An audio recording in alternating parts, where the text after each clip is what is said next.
Jake Morrison walked through the long corridors of the Galactic Council station.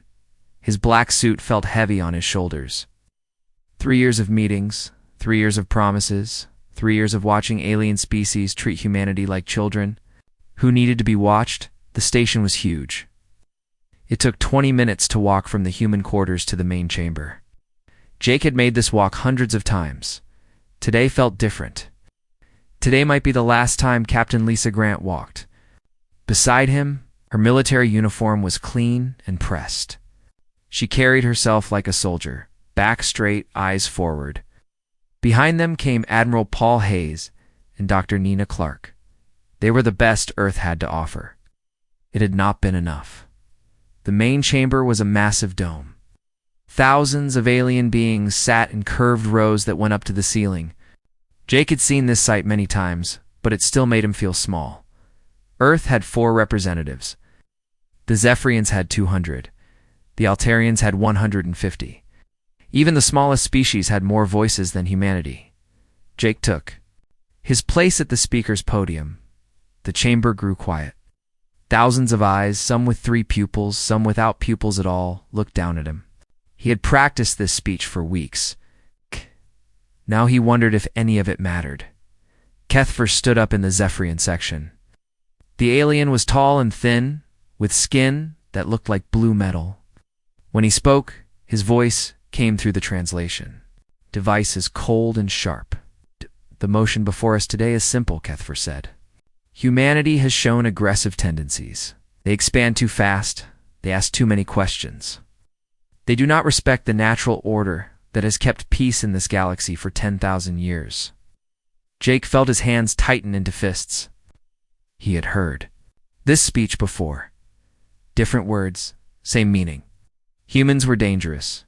Humans needed to be controlled. We propose limiting human expansion to 5 star systems total, Kethfer continued. This includes their home world of Earth. For colonies, no more, no military ships beyond these borders. No trade missions without council approval. No research projects without council oversight. The chamber buzzed with approving sounds. Clicks, whistles, and low hums filled the air. Jake looked up at the faces around him. These beings had ships that could cross the galaxy in days. They had technology that could turn planets into gardens or wasteland. They had lived among the stars for thousands of years. They were afraid of humans. Admiral Hayes leaned close to Jake's ear. The vote count is not good, he whispered. We have maybe 20 species willing to support us. The rest have already decided. Jake nodded. He had known this was coming. The signs had been there for months. Trade routes that suddenly became unavailable. Research partnerships that ended without explanation. Military exercises that happened near human space without warning. Dr. Clark stood up from her seat. As Earth's top scientist dealing with alien life, she had tried to build bridges. She had learned their languages, studied their cultures, worked to understand their fears. None of it had mattered. May I speak? She asked. Kethfer looked annoyed, but nodded. The human scientists may address the council. Nina Clark walked to the podium. Jake stepped aside to give her room. She looked small next to the massive alien representatives, but her voice was clear and strong. 3 years ago, humanity joined this council with hope, she said. We wanted to learn. We wanted to contribute. We offered our knowledge, our resources, our friendship. We have kept every agreement. We've respected every boundary. We have caused no harm to any council member. The chamber was quiet now. Even the aliens who had been making noise stopped to listen. You say we expand too fast, Nina continued. In 3 years, we have built 4 colonies, the Vegan Empire. Built 40 colonies in the same time period. You say we are aggressive. Our military has never fired a shot in anger since joining the council. The Centaurians have fought 3 wars in the past year alone. Some of the alien representatives shifted in their seats. Jake could see that Nina's words were having an effect, but he also knew it would not be enough. You say we ask too many questions, Nina said, her voice growing stronger. Yes, we do. We ask questions because we want to understand. We want to learn. We want to become better partners in this galaxy. But you see our curiosity as a threat. Kethfer stood up again.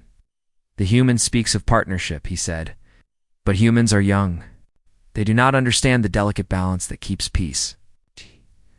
They must be guided, controlled, protected from their own nature.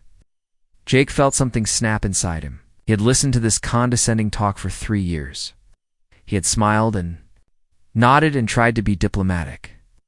He had watched as his people were treated like dangerous children who could not be trusted. The vote was called. Jake watched as the numbers appeared on the great screen above the chamber.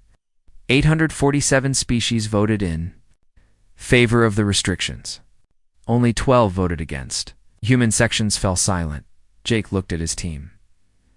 Lisa Grant's face was stone. Paul Hayes shook his head slowly. Nina Clark sat down heavily, her shoulders sagging. The chamber erupted in celebrating sounds.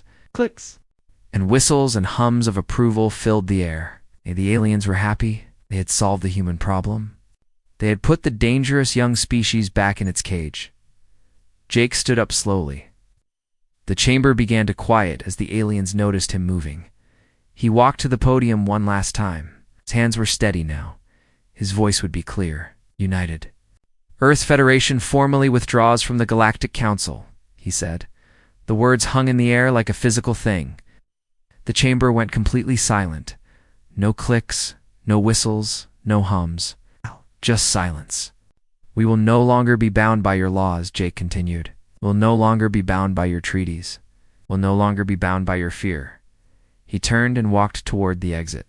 Lisa Grant stood and followed him, then Paul Hayes, then Nina Clark. Their footsteps echoed in the silent chamber. Behind them, the aliens began to make noise again. Shocked chatter in a dozen languages. But Jake did not look back. He had said what needed to be said. As they reached the exit, Velanash, the old Altarian ambassador, caught up with them. His ancient face looked worried. Ambassador Morrison. He said, "No species has ever left the council. This is not how things are done." Jake stopped and looked at the old alien. Velanash had been one of the few who had treated humans with respect. He had voted against the restrictions. "You are right," Jake said. "This is not how things are done, but we are not you. We never were." We walked through the doors and did not look back. Behind him, the Galactic Council continued to argue about what had just happened. They did not understand yet. They would dot in the depths of space. Human ships were already moving. Commander Rick Stone stared out the viewport of his ship. 6 months had passed since the humans walked away from the Council. 6 months of waiting for the other shoe to drop. 6 months of silence. The CSS Enforcer moved slowly through space, toward the human colony of New Denver. Rick had been chosen to lead this mission because he was calm under pressure. The Council needed answers. Where had the humans gone? What were they planning? Lieutenant Yara Yan checked her instruments at the communications station. She was a Centaurian with 4 arms and large black eyes. Her people were known for their ability to detect signals across vast distances. "Still nothing, Commander." She reported no radio signals, no ship traffic, no response to our hails. Rick nodded. It was the same story at every human world they had tried to contact. Complete silence. Not the silence of death, but something else. Something that made his skin crawl. "Take us into orbit," he ordered, the ship's pilot. A vegan named Morthic worked the controls with his tentacle-like fingers. "Orbit achieved, Commander." Scanning the surface now. Oh. Rick had visited New Denver before. It was a beautiful world. With blue oceans and green continents, 2 million humans had called it home. The planet had 3 major cities and dozens of smaller towns. It should have been busy with air traffic, ground vehicles, and communication signals. Instead, his sensors showed nothing moving at all. "Life signs?" Rick asked. The science officer, Dr. Kelvar from Altair, checked his readings. No human life. "Signs detected, Commander, but that's not possible. Our last census showed 2.3 million humans on this world just 7 months ago." Rick felt a cold weight in his stomach. "Take us down to the capital city." The shuttle bay was busy as Rick's team prepared for landing. Besides his regular crew, he had brought specialists from 5 different species. If something had happened to the humans, they would find out what. The shuttle descended through clear skies toward New Denver City. Rick pressed his face to the window as they approached. The city looked normal from the air. Buildings stood tall and undamaged. Streets formed neat grids. Parks showed green spaces between the concrete and steel. But nothing moved. They landed in the city center, in a plaza that should have been full of people. The shuttle's engines powered down, leaving only the sound of wind through empty streets. Rick stepped out first, his weapon ready. The air was clean and fresh. The temperature was comfortable. Birds sang in nearby trees. Everything seemed normal except for one thing. There were no humans anywhere. Dr. Kelvar took readings with his scanner. No bodies, Commander. No signs of violence. Evidence of disease or poison. It's as if everyone just left. The team spread out through the city. They found cars parked neatly in driveways, found houses with doors unlocked and meals half-eaten on tables. They found offices with computers still running and work left unfinished. Lieutenant Yara found a school with children's backpacks, still hanging in lockers. The science officer found a hospital with beds made and equipment ready for patients who never came. "This makes no sense," Rick said into his communicator. 2 million people don't just disappear. They searched for 3 days. Every building, every vehicle, every possible hiding place. They found clothes in closets, food in refrigerators, money in banks. They found everything that belonged to humans except the humans themselves.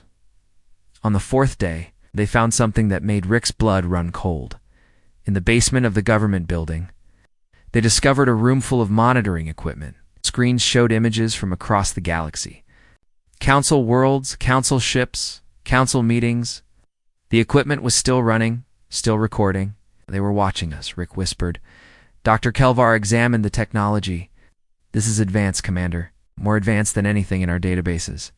They could see and hear across thousands of light years in real time. Rick thought about the implications. While the humans had been sitting in council meetings, listening to speeches about how dangerous they were, they had been watching everything.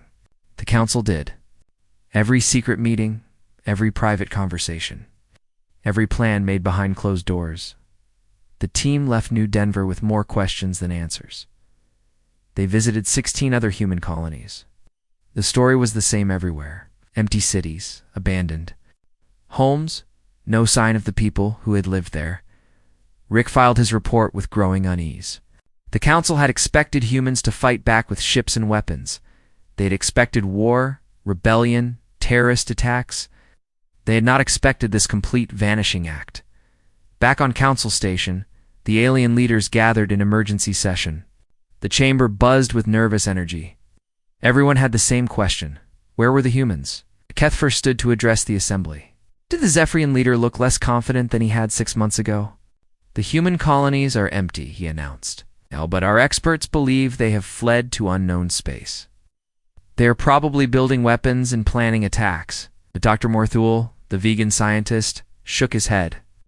"The evidence does not support that theory," he said. "There are no signs of mass evacuation. No large ships left their spaceports. No supply convoys headed for unknown regions. They didn't leave. They're still there." "That's impossible," Kethfer snapped. "Our teams searched every world." "Ben, they're hiding in ways we don't understand," Dr. Morthul replied. The chamber fell silent. The idea was disturbing. Species that could hide entire populations from the most advanced sensors in the galaxy. Species that could make billions of people simply vanish without a trace. Rick Stone sat in his quarters aboard the CSS Enforcer, writing his personal log. He had been a soldier for 20 years. He had fought in wars and seen terrible things. But nothing had scared him like those empty human cities. Personal log day 127, after human withdrawal, he spoke into his recorder. "The humans are gone, but not gone. Present, but not present. I have a feeling we made a terrible mistake 6 months ago. We treated them like children who needed to be controlled. What if we were wrong? What if they weren't the children in this relationship?" He stopped recording and looked out at the stars. Somewhere out there, 2 billion humans had vanished without leaving a trace. They had technology that could watch the entire galaxy in real time. They had abilities that the Council's best scientists couldn't explain. Rick had a growing suspicion that the humans hadn't run away from the Council's restrictions. They had evolved beyond them. The question was, what came next? In his dreams that night, Rick saw empty cities full of invisible eyes. He saw humans watching from places that couldn't be seen. He saw a species that had learned to exist in the spaces between visible and invisible, present and absent, there and not there. When he woke up, he realized that his dreams might not be dreams at all. They might be the new reality that the Council had created when they tried to cage humanity. Silence was not empty. It was full of waiting. The emergency session of the Galactic Council had been going on for 6 hours. Fear filled the massive chamber like a thick fog. Empty human colonies, missing populations, technology that could spy across the galaxy. The questions kept piling. Up with no answers, then the message arrived. Dr. Alex Turner appeared on the main screen. He was human, middle-aged, with gray hair and tired eyes. Most of the Council members had never seen him before. He had been a researcher on Altair Station, one of the few humans who had stayed in Council space after his people withdrew. Honorable Council members, Alex said through the communication system. My name is Dr. Alex Turner. I have information about humanity that you need to hear. Kethfer stood up quickly. Where are you transmitting from? How did you access our secure channels? Alex smiled, but it was not a happy smile. I'm transmitting. From everywhere and nowhere, Counselor Kethfer. It's part of what I need to explain. The security chief, a massive Gorlon named Vexmore, worked frantically at his controls. The signal is coming from inside the station, he reported, but also from outside, from multiple locations at once. This shouldn't be possible. Many things shouldn't be possible, Alex said. But humans have learned to make the impossible happen. You forced us to. Council leader Velenosh leaned forward. Dr. Turner, please explain what has happened to your people. Our investigations show that billions of humans have simply vanished. Alex's expression grew serious. We didn't vanish, Counselor. We evolved. You gave us 3 years to watch and learn. 3 years to understand how you really felt about us. 3 years to prepare for what we knew was coming. Chamber grew. Quiet. Every alien representative strained to listen. The vote to restrict us to 5 systems was not a surprise, Alex continued. We saw it coming months in advance. Your private meetings, your secret communications, your plans to cage us like dangerous animals. We heard it all. Dr. Morthul spoke up from the vegan section. The monitoring equipment we found in the human colonies. You were spying on us. We were learning from you, Alex. Corrected. Alex. Learning what we needed to become to survive in a galaxy that feared us for existing. Suddenly, another figure appeared in the chamber. Not on the screen, but actually standing in the speaker's area. It was a human woman in a military uniform. She seemed to shimmer, as if she was not quite solid. The alien delegates gasped, and several stood up in alarm. Security guards reached for their weapons but stopped when they realized they could see through the human woman. I am Captain Helen Burke, the woman said. Her voice came from everywhere at once. Former commander of the UES Horizon, current coordinator of humanity's new existence. Kethfer's blue skin turned pale. How are you here?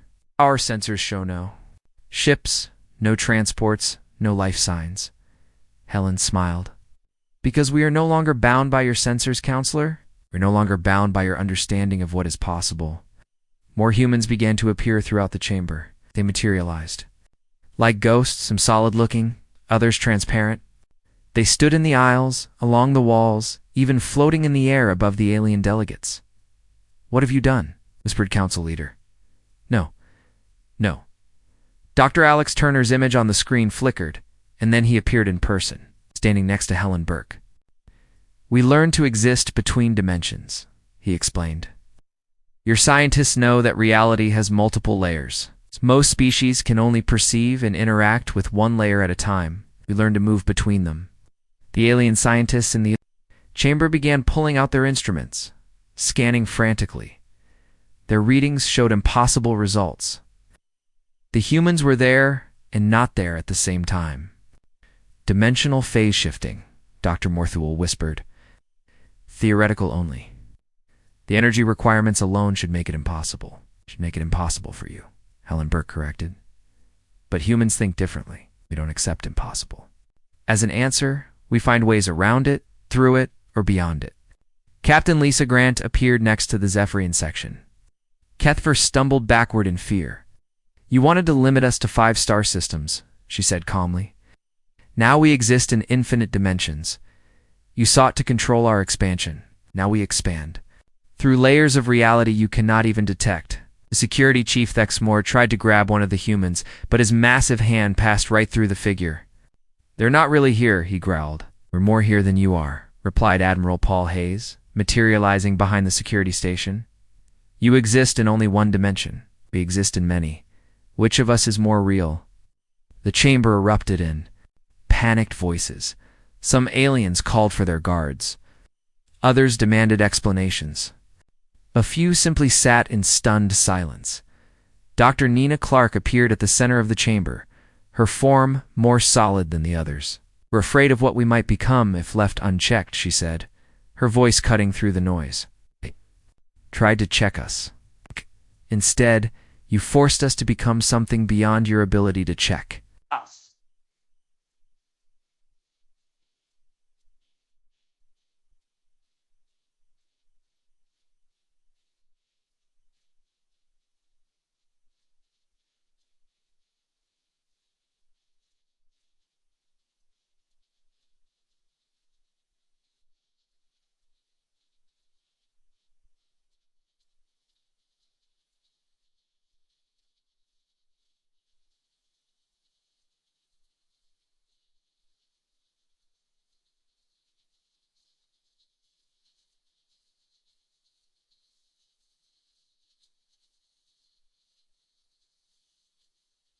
We were winning and revealed and brand about it.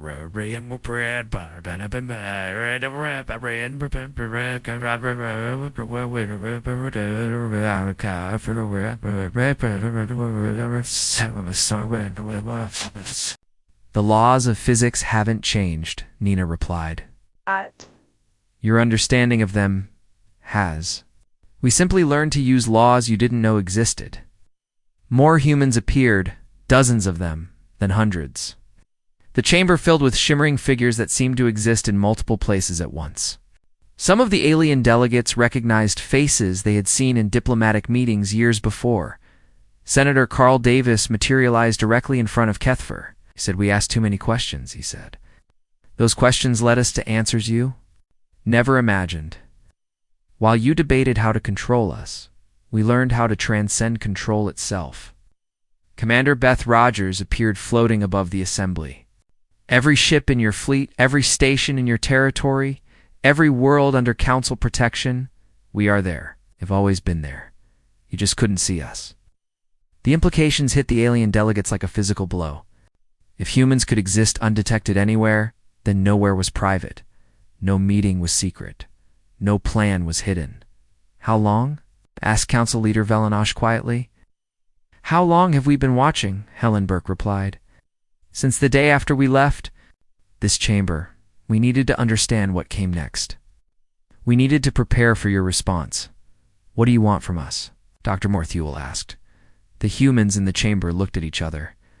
Some smiled, others remained serious. Dr. Alex Turner stepped forward. "Nothing," he said simply. "We want nothing from you. We're beyond wanting things from you. We exist in spaces you cannot reach, in dimensions you cannot access. We are what we needed to become to survive your fear of us. You created us, Captain." Helen Burke added. "Every restriction you placed, every limitation you imposed, every cage you tried to build around us, all of it pushed us to evolve beyond your understanding. We are your creation as much as our own." The chamber fell silent, except for the sound of alien breathing and the hum of machinery. The humans began to fade, becoming transparent again. "We will be watching," Dr. Nina Clark said as her form dissolved. "We will always be watching, remember? That when you make your next decision about any species you think needs to be controlled, one by one, The humans disappeared until only their voices remained, echoing from unseen sources throughout the chamber. The age of human expansion has ended, came the collective whisper. The age of human omnipresence has begun. Then there was silence. The alien delegates sat in their seats, staring at empty air where humans had stood moments before. But now they knew the truth. The humans were still there. They would always be there, watching, waiting, existing in the spaces between what was possible and what was real. The Council had tried to cage humanity. Instead, they had set them free from the very concept of cages. 3 days after the Council meeting, things began to go wrong across the galaxy. Not violently wrong, but quietly, impossibly wrong in ways that made everyone nervous. On Zephyr Prime, Admiral Kortvix woke up to find classified military plans displayed on every public screen in the capital city. The plans showed exactly how the Zephyrian fleet intended to patrol human space, complete with ship positions and patrol schedules.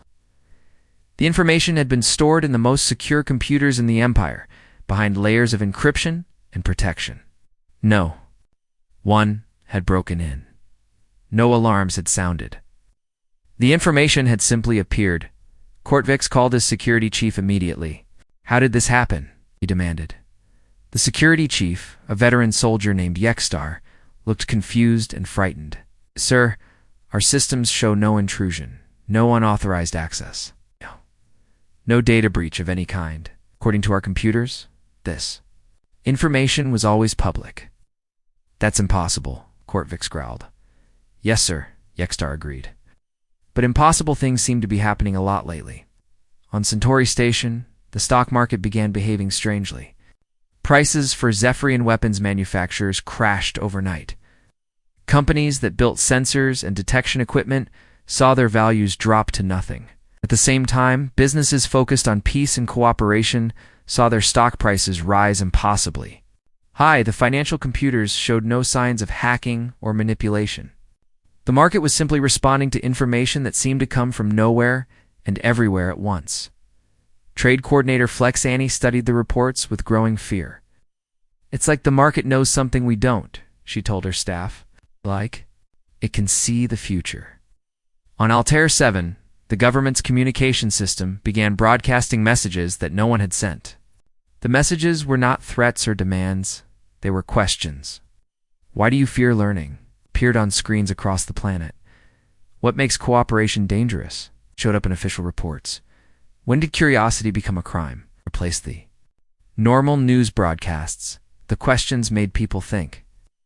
They made people remember how humans had acted during their 3 years in the Council. They remembered human scientists who had shared their research freely. They remembered human diplomats who had listened more than they spoke. They remembered human traders who had been honest and fair.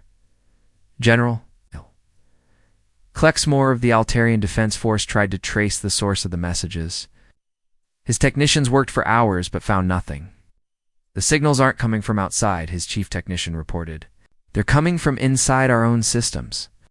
But they're not in our systems." "Sir, I don't understand how this is possible." "Neither do I," General Klexmore admitted. "But I'm starting to understand who's doing it." The problem spread to a world that had voted for human restrictions, equipment failures that fixed themselves, computer systems that showed information no one had put there, communication networks that carried messages no one had sent. But the strangest thing was that nothing actually broke. No one was hurt. No real damage was done. The humans were not destroying anything. They were just proving that they could. Senator Carl Davis appeared in Kethfra's private office on Zephyr Prime. The Zephyrian leader was alone, reviewing military reports. When the human simply materialized in the chair across from his desk, Kethfra jumped up, reaching for his weapon. But his hand passed through the gun as if it was made of air. "Please sit down, Counselor," Carl said calmly. "We need to talk." "Security," Kethfra shouted, but no sound came from his voice. He tried again, but the air around him seemed to swallow. His words, "They can't hear you right now," Carl explained. "We exist in the spaces between things, remember? Between sound and silence, between here and there, between now and then. We can choose what exists and what doesn't in the spaces we control. Kethver sat down slowly, his blue skin pale with fear. You wanted to limit us to 5 systems, Carl continued. You thought that would keep the galaxy safe from human expansion?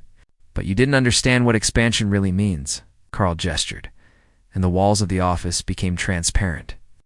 Through them, Kethver could see his entire world, his entire system, his entire empire. And in every building, on every ship, in every room, he could see the shimmering forms of humans watching everything. We don't need to expand across space anymore, Carl said. We expand across dimensions. Every world you have, every station you build, every ship you launch, we're already there. We've always been there. You just couldn't see us. What do you want? Kethver whispered.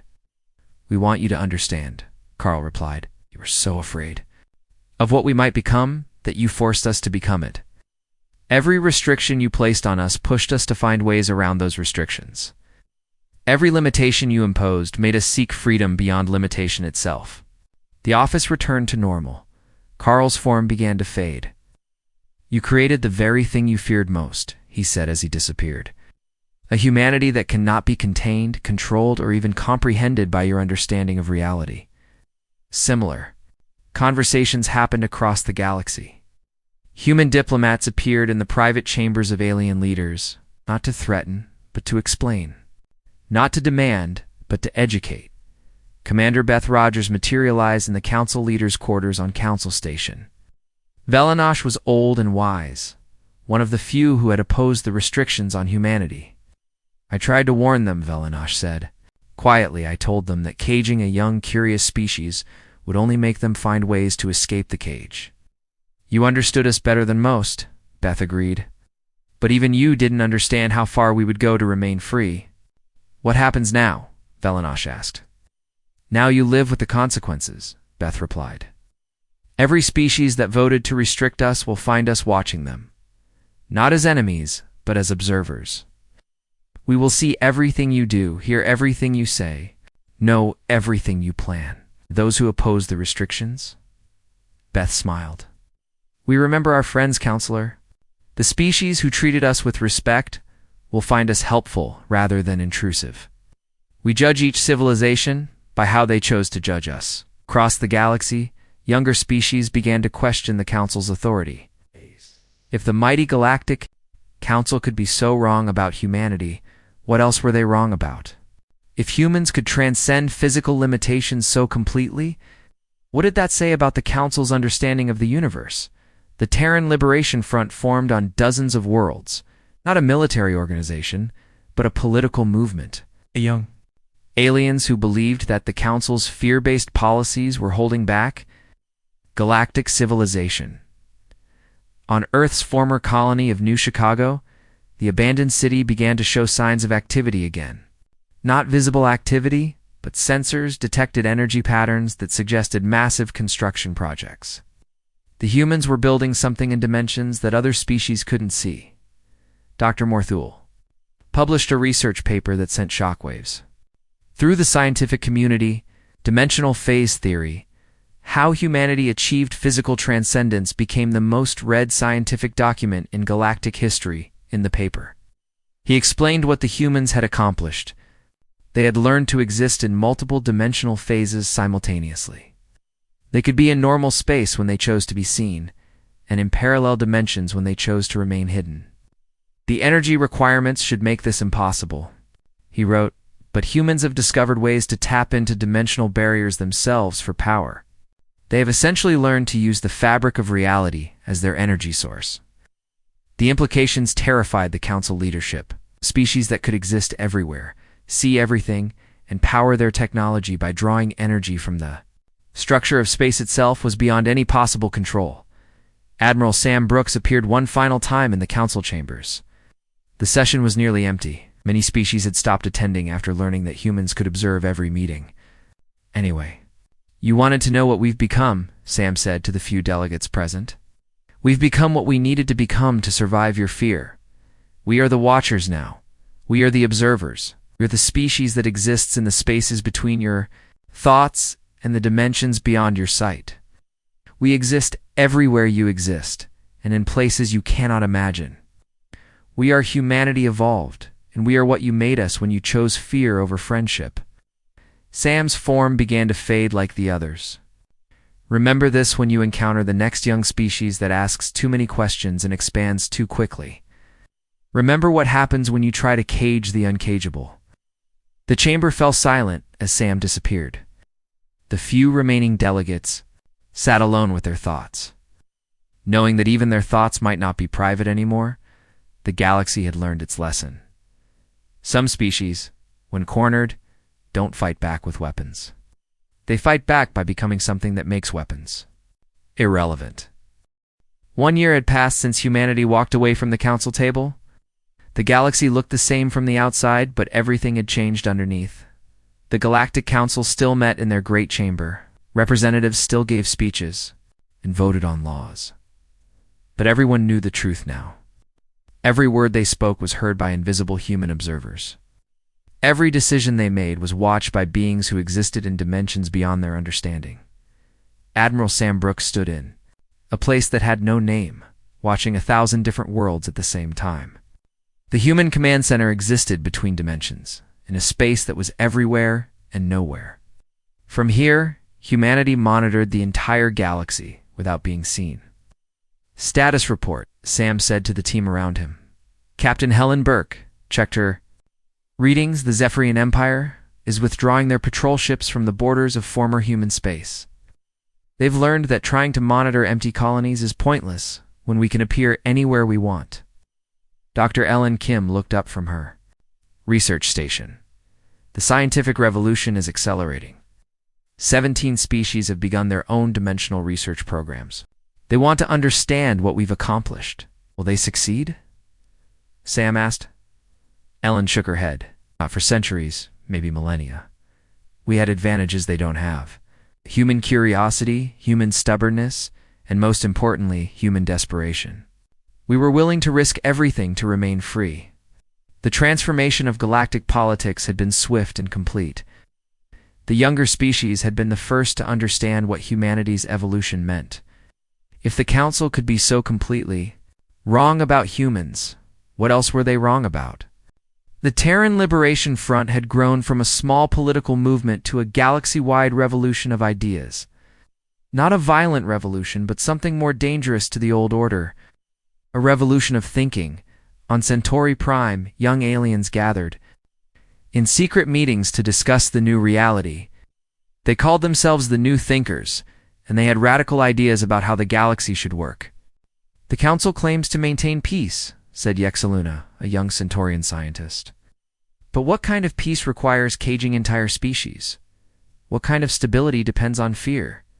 Her friend, a vegan engineer named Morcus, nodded eagerly. "The humans showed us something amazing. When faced with impossible restrictions, they didn't accept them. They found a way beyond them.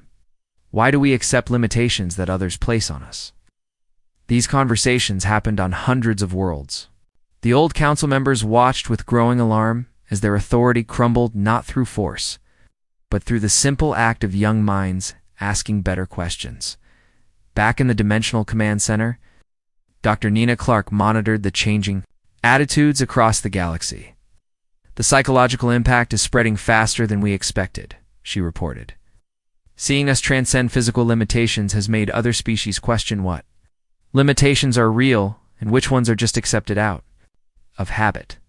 Jake Morrison, the former ambassador who had walked out of the council chambers, appeared beside her. His role had changed from diplomat to coordinator of humanity's new existence. "Any signs of aggressive response?" he asked. "None," Nina replied. "They're too afraid to attack something they can't see or touch, and too smart to repeat the same mistake that created us in the first place." The fear had become a living thing that moved through council space. Not fear of human weapons or human fleets, but fear of human presence. The knowledge that humans were always watching, always listening, always there in the spaces between visible and invisible. On Council Station, emergency sessions had become routine. The leadership struggled to maintain control over a galaxy that was rapidly losing faith in their wisdom. Kethfer looked older than his years. The Zephyrian leader who had pushed hardest for human restrictions now lived with the consequences of his choices. Every night, he checked his private quarters for signs of human presence. Every day, he wondered if his thoughts were being observed by dimensional beings he could not detect. "We need to find a way to negotiate with them," he told the other council leaders during a closed session. "The current situation is unsustainable." "Negotiate with what?" replied Dexmore, the Gorlin security chief. "They appear when they want to be seen. They exist where they choose to exist. How do you negotiate with beings who have transcended the basic rules of reality?" Dr. Morthul had an answer. "We don't negotiate with them. We'll learn from them. My research suggests that their dimensional technology could benefit every species in the galaxy. Instead of fearing what they've become, we should be asking how they achieved it."